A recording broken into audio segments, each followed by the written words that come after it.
अध्याय 1 श्लोक संख्या 36। पापमेवाश्रयेदस्मान् हत्वैतानाततायिनः तस्मान्नार्हा वयं हन्तुं धार्तराष्ट्रान् स बान्धवान् स्वजनं हि कथं हत्वा सुखिनः स्याम माधव।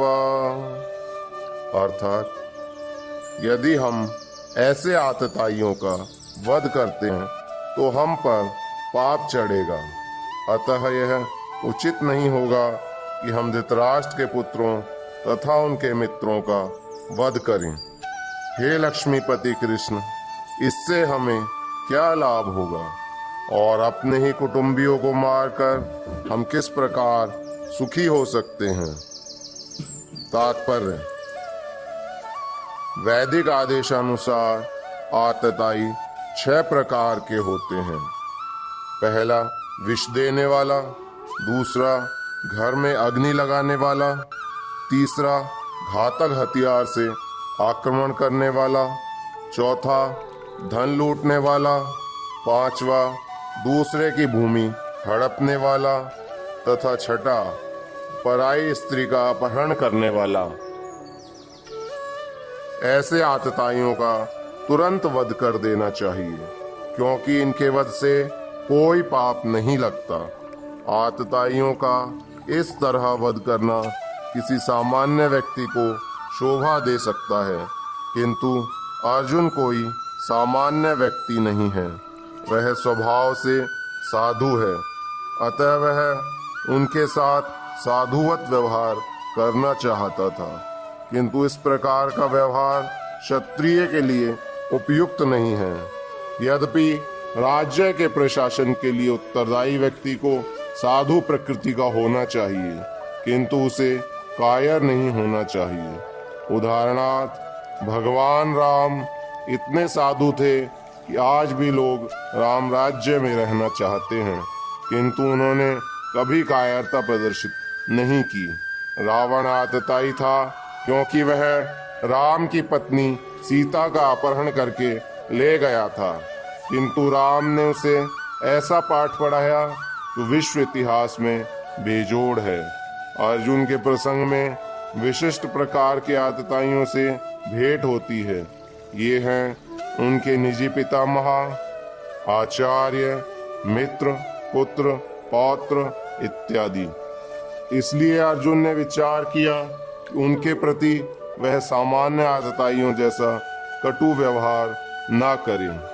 इसके अतिरिक्त साधु पुरुषों को तो क्षमा करने की सलाह दी जाती है। साधु पुरुषों के लिए ऐसे आदेश किसी राजनीतिक आपातकाल से अधिक महत्व रखते हैं। इसलिए अर्जुन ने विचार किया कि राजनीतिक कारणों से स्वजनों का वध करने की अपेक्षा तथा सदाचार की दृष्टि से उन्हें क्षमा कर देना श्रेयस्कर होगा।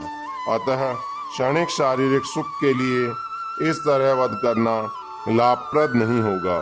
अंततः जब सारा राज्य तथा उससे प्राप्त सुख स्थायी नहीं है, तो फिर अपने स्वजनों को मारकर वह अपने ही जीवन तथा शाश्वत मुक्ति को संकट में क्यों डालें।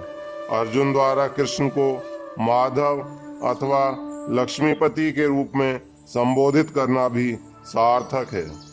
वह लक्ष्मीपति कृष्ण को यह बताना चाह रहा था कि वे उसे ऐसा काम करने के लिए प्रेरित न करें जिससे अनिष्ट हो, किंतु कृष्ण कभी भी किसी का अनिष्ट नहीं चाहते, भक्तों का तो कदापि नहीं। श्लोक संख्या 37 and 38।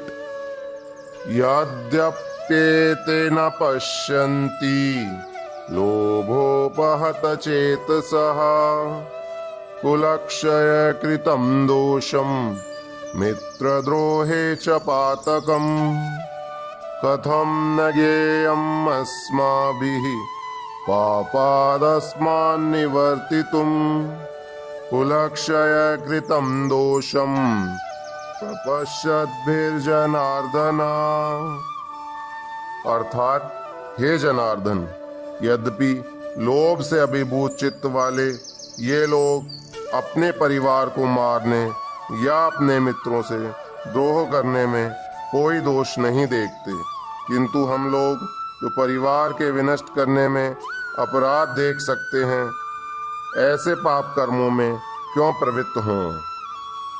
तात्पर्य, क्षत्रिय से यह आशा नहीं की जाती कि वह अपने विपक्षी दल द्वारा युद्ध करने या जुआ खेलने का आमंत्रण दिए जाने पर मना करे। ऐसी अनिवार्यता में अर्जुन लड़ने से नकार नहीं सकता, क्योंकि उसको दुर्योधन के दल ने ललकारा था। इस प्रसंग में अर्जुन ने विचार किया कि हो सकता है कि दूसरा पक्ष इस ललकार के परिणामों के प्रति अनभिज्ञ हो, किंतु अर्जुन को तो दुष्परिणाम दिखाई पड़ रहे थे, अतः वह इस ललकार को स्वीकार नहीं कर सकता। यदि परिणाम अच्छा हो तो कर्तव्य वस्तुतः पालनी है, किंतु यदि परिणाम विपरीत हो तो वह उसके लिए बाध्य नहीं होते। इन पक्ष विपक्षों पर विचार करके अर्जुन ने युद्ध न करने का निश्चय किया। हरे कृष्ण।